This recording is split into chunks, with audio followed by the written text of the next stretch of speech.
Present by Rahul music. प्रेम से बोली छठी मैया की जय। Present by Rahul music Saharsa.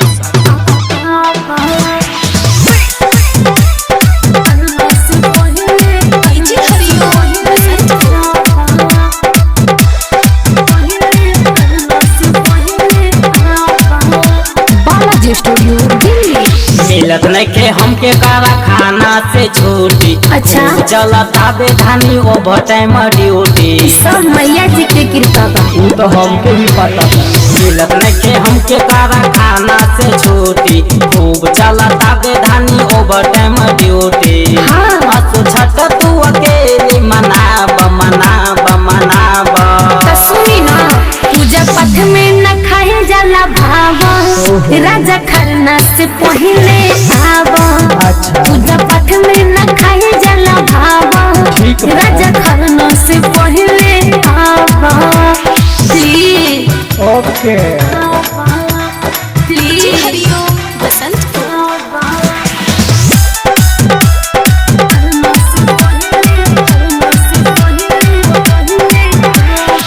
मोरे धानी बुझ परेशानी जानी तू हमके बोलाबा।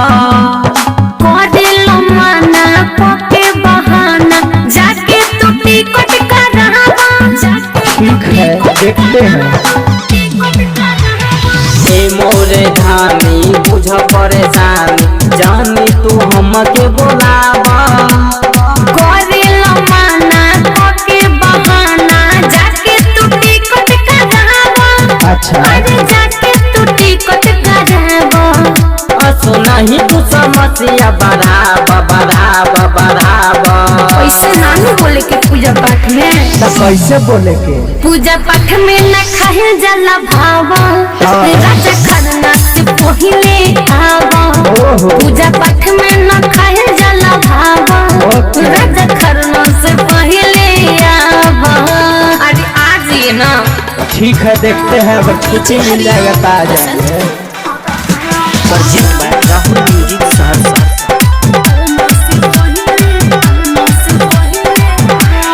भइल बारू जीदी हितवा के दीदी तोहके समझाई ले।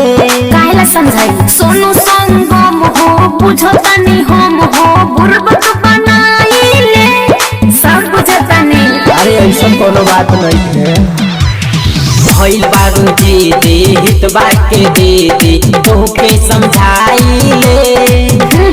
सोनू संगम हो बुझतानी हम हो बुर्बक बनाई ले। अरे ना रे हाँ हाँ बुर्बक बनाई ले। एके अनिल से तू फलावा मंगावा मंगावा मंगावा। ठीक बा रहुआ जी। ओके पूजा पाठ में न खाए जाला भावा। राजा खरना से पहले आवा। तू का है? पूजा पाठ में न खाए जाला भावा। अच्छा। राजा खरना से पहले आवा। मिलत नइखे हमके कारखाना से छुट्टी। अच्छा। चलता बेधानी ओवर टाइम ड्यूटी। अच्छा तो छठ तू अकेले मनाब मनाब मनाब। मैया से बढ़ के बा। पूजा पाठ में न खाए जाला भावा। राजा खरना से पहले आवा। पूजा पाठ में न खाए जाला भावा। राजा खरना से पहले आवा। ई ना हो आवे के पड़ी। अरे ठीक बा, ना मन बुता।